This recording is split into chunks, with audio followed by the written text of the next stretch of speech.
sebelum saya ke aliran dana, terkait dengan dua nama Herman Heri dan Isa Yunus, Anda justru mendorong agar tidak perlu menunggu panggilan KPK, begitu Mas Boyamin. Perlukah diklarifikasi nama mereka sampai ke KPK atau apa sebaiknya yang dilakukan? Apakah ini juga akan berguna bagi partai kalau memang politisi langsung datang ke KPK dan memberikan keterangan yang dibutuhkan?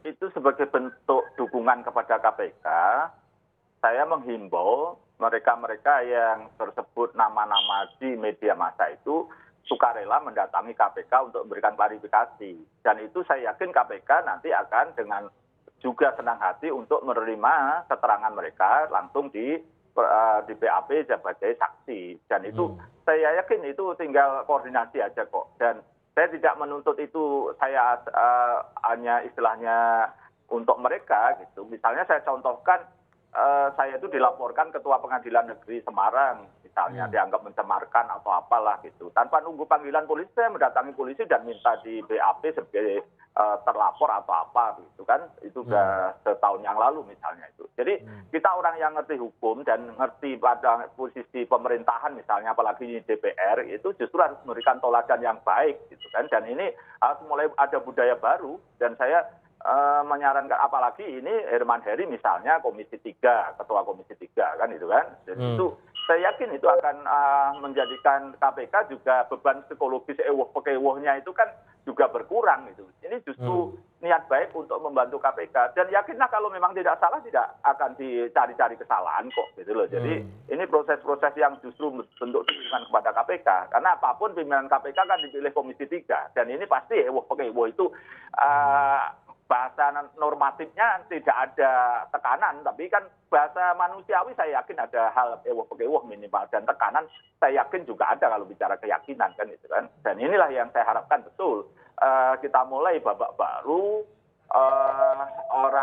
kita berikan toladan kepada masyarakat, kita patuh hukum dan kemudian kita berikan toladan-toladan yang baik dalam bentuk klarifikasi ke KPK misalnya. Gitu. Tapi kan tidak, Pak Herman Heri kan juga sudah klarifikasi ke majalah Tempo misalnya kan itu maunya kan gitu kan. Tapi harus kita garis bawahi bahwa dia ngomong direksi bukan, komisaris bukan, tapi istrinya juga komisaris, anaknya direktur, dia pemegang saham. Nah ini kan malah harus didalami ini kan apapun dia pemegang saham dan sahamnya katanya banyak orang tapi dia sahamnya paling besar atau tidak kan gitu akan gampang itu sebenarnya KPK untuk juga mendalami dari sisi itu. Dan PT-nya ini kan namanya pakai Elektrindo gitu kok. Masa perusahaan elektrik itu yang kira-kira supplier elektrik ngurusi bansos kan itu jadi banyak. Tapi kan nama bisa apa aja Mas Boyamin. Tapi di sisi lain kan ini memang tidak wajib juga, tidak kewajiban karena memahami hukum justru memahami ya tidak ada kewajiban juga untuk mengklarifikasi ke aparat sebelum ada panggilan atau saya tunggu panggilan saja. Dan di sisi lain namanya politisi tentu saja ada izin dari partai juga lah atau paling tidak berkoordinasi dengan petinggi partai mengenai apa yang harus dilakukan kan tidak sesederhana itu juga Mas Boyamin untuk bisa langsung datang ke KPK memberikan keterangan. Ya justru itu hal-hal itu kan menjadi kendala seakan-akan semua yang kamu sebutkan tadi Timothy. Tapi effort bahwa ini memberikan toladan kepada masyarakat, penegakan hukum yang patuh dan hormat itu dimulai dari hal-hal kecil dan sederhana begini gitu. Jadi ini suatu yang kecil tapi berdampak besar bagi masyarakat dan bagi penyelenggaraan negara ke depan. Kalau toh bahasanya ini kalau gitu kan nanti KPK atau apapun proses berikutnya persidangan ada bukti misalnya dugaan keterlibatan, tapi setidaknya kan bisa mewarisi bahwa dia menjadi orang yang berniat baik memberikan toladan kan gitu kan. Dan ini kan bisa malah kira-kira loh ya kalau saya tidak mendahului ini ada juga tidak masalah dari orang-orang itu misalnya memberikan toladan yang baik, saya yakin hakim nanti akan memberikan keringanan misalnya kalau diputus bersalah kan gitu kan. Dan ini effort yang sungguh sangat luar biasa kalau memang dilakukan gitu. Jadi ini sesuatu yang sangat berharga dan berilah warisan kepada negara ini, pada NKRI harga mati ini dan selalu didengungkan kan gitu kan. Itu warisilah yang baik-baik gitu. Saya masih ke Mas Boyamin sebelum saya nanti klarifikasi juga ke Mas Ali mengenai aliran dana. Dalam hal seperti ini yang juga melibatkan tampaknya sejumlah politisi, paling tidak terbukti dari Menteri Sosialnya begitu. Hanya mengikuti aliran dana, apakah ini juga sudah cukup begitu Mas Boyamin untuk bisa memberi kepercayaan diri yang besar pada KPK untuk menjerat siapapun dari Ya. partai apapun yang terlibat, Mas Boyamin? Ini cara yang paling gampang, Timothy. Jadi aliran dana diikuti, follow the money itu saya yakin nanti banyak hal yang bisa diungkap gitu loh. Jadi memang perlu terobosan-terobosan yang lain, tapi dimulai dari follow the money-nya ini akan sangat gampang. Dan pertanyaannya nanti kepada Mas Ali gitu, kapan dimulai penyelidikan dengan penerapan pasal 2 dan pasal 3 Undang-Undang Pemberantasan Korupsi. Karena waktu itu Pak Gufron menjanjikan kepada kami begitu bahwa ini tidak nebis idem kalau diterapkan pasal 2 dan pasal 3. Dan kemudian juga Pak Gufron waktu itu harus ada indikasi-indikasi, misalnya perusahaannya tidak kompeten misalnya, atau perusahaannya baru, atau ini ada rangkaian dari penunjukannya yang diduga ada KKN. Dan ini mengarah semua kok. Ini perusahaan tidak kompeten, patut diduga karena seperti tadi misalnya, atau perusahaannya baru, tidak punya pengalaman, tidak punya cukup modal. Bagaimana ternyata ini hanya prosesnya rente, misalnya ngambil komisi, diberikan kepada subkontraktor. Bahkan saya waktu itu pernah menyampaikan juga tinggal di angka-angka 210 diberikan pada subkontraktor dari 300.000 per paketnya. Dan itu juga perusahaan-perusahaan ini tracing siapa pegang sahamnya, grupnya siapa. Karena misalnya tadi juga saya punya gambaran perusahaan yang milik keluarga politisi tadi, ada beberapa perusahaan yang pernah mendapatkan privilege, keistimewaan ketika perusahaan itu memegang tambang boksit di Kalimantan begitu, misalnya waktu itu ada pelarangan ekspor dalam bentuk yang natura atau yang masih mentah, harus di bentuk yang sudah dimurnikan atau di apa istilahnya smelter gitu kan. Tapi kenyataannya dapat keistimewaan tetap dapat ekspor gitu Dan kan. semua itu tercatat ya. Tidak smelter kan gitu. Dan kedua juga di Sumatera misalnya perusahaannya ada yang menyangkut perdagangan hasil tambang gitu, dan sudah mulai dilidik oleh kejaksaan misalnya. Jadi ini hal-hal yang gampang ditelusuri dan saya yakin KPK pasti mampu kok gitu kan, dan saya yakin mau juga urusannya itu aja kan gitu aja. Karena seperti tadi ini urusan pasal suap, saya yakin mampu dibawa ke pengadilan karena itu sudah gampang karena OTT kan itu kan. Hanya kemauan untuk mengembangkan pasal 2, pasal 3 dan pencucian uang inilah yang kita harapkan sehingga ini mampu memberikan kepercayaan pada masyarakat terhadap KPK. Itu aja. Oke, terkait dengan pasal 2, pasal 3 mungkin Mas Ali mau langsung menanggapi. Mas Ali. Ya, Mas Timothy, sejak awal tangkap tangan sudah kami sampaikan ya, termasuk juga dari pimpinan juga sudah sampaikan, tentu peluang untuk membuka penyelidikan secara terbuka pasal 2, pasal 3 itu ada di dalam setiap proses penanganan perkara suap dari hasil tangkap tangan. Dan saya kira seperti yang saya katakan tadi ya, Mas Timothy, ini masih berproses, masih ada waktu 2 bulan ke depan, saksi-saksi masih banyak yang akan dipanggil dan diperiksa. Saya kira nanti di proses inilah yang akan disimpulkan apakah kemudian dibuka kemungkinan untuk pasal 2 atau pasal 3. Begitu Mas Timothy. Oke, baik. Terakhir mungkin saya ke Mas Adi, bagaimana agar bisa melihat ini juga, karena partai saya yakin kalau memang ada oknum-oknumnya yang melakukan, partai juga tidak ingin ini terlihat seperti adanya keterlibatan dari partai. Nah, seperti apa sih kalau kita bisa sebutkan keterlibatan partai? Karena selalu oknum kan, selalu yang melakukan ini sebenarnya oknum. Tapi di sisi lain, terkadang kita melihat kok banyak oknumnya. Apakah sebenarnya ini ada yang direncanakan kah? Siapakah yang merencanakan kah? Dan apakah hanya di dalam satu partai atau 2 partai saja kah? Agar politik kita bisa lebih sehat lagi, begitu Mas Adi, dengan benar-benar mengambil tanggung jawab terhadap oknum maupun sesuatu yang direncanakan di dalam partai. Apa yang harus dilakukan Mas Adi?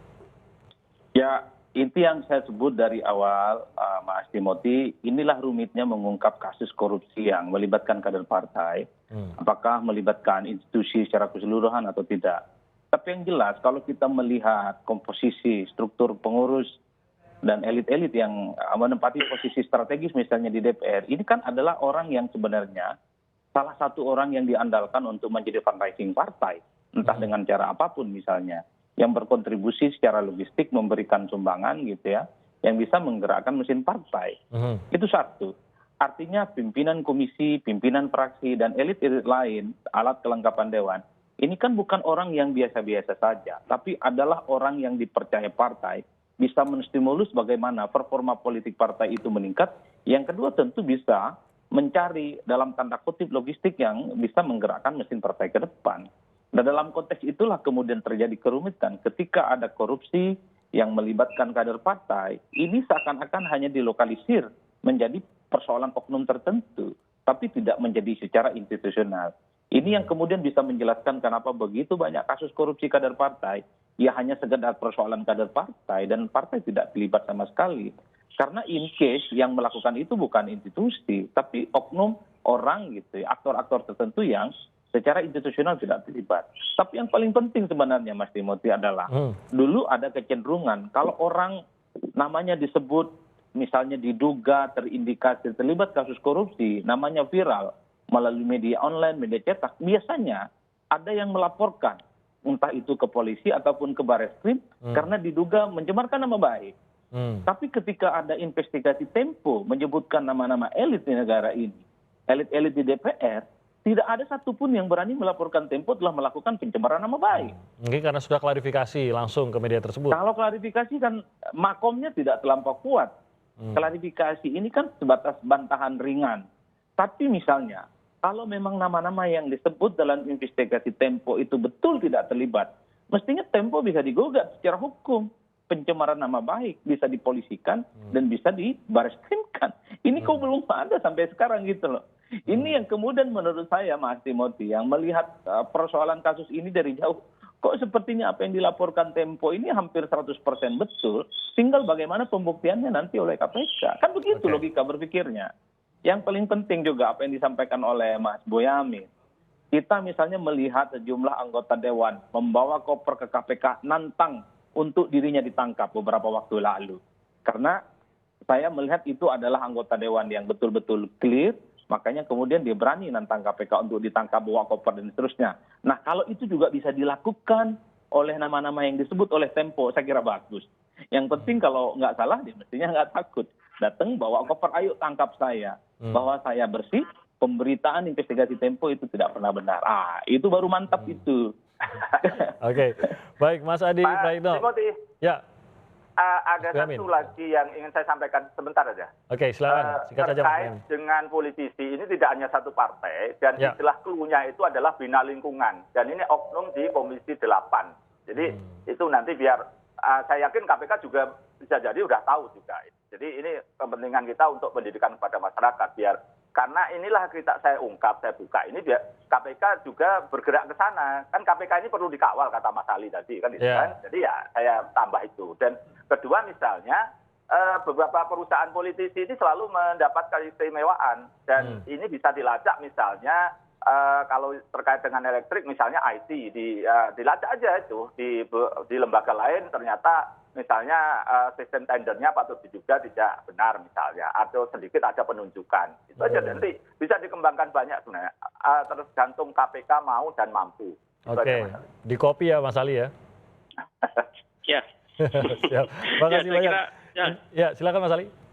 Ya, saya kira pada kesempatan ini juga kami sampaikan ya, menghimbau kepada para saksi nanti yang dipanggil oleh KPK, tentu berharap untuk kooperatif ya, menyampaikan pada tim penyidik KPK, karena tentu di samping ada ancaman hukumannya pada saksi-saksi yang merintangi proses penyidikan, pasal 21 ataupun pasal 22 juga telah mengancamnya, tentu agar bisa membantu proses penyidikan ini seterang-terangnya begitu. Oke, baik. Yang akan kita lihat nanti 2 bulan ke depan, mengenai khususnya pemeriksaan terhadap atau terkait dengan penerima suap, itu informasi dari Mas Ali Fikri tadi di KPK. Memang khasnya Mas Boyamin ini memang sedikit-sedikit informasinya diberikan memang. Jadi terima kasih juga Mas Boyamin ini. Nanti kita akan lihat kelanjutannya gimana dari sisi KPK. Sekali lagi terima kasih Mas Ali Fikri, juru bicara KPK sudah bergabung bersama kami dari Masyarakat Anti Korupsi Indonesia atau MAKI. Mas Boyamin terima kasih juga sudah bergabung. Dan juga Mas Adi Praitno tentu saja terima kasih sudah bergabung bersama kami pada pagi hari ini. Kami akan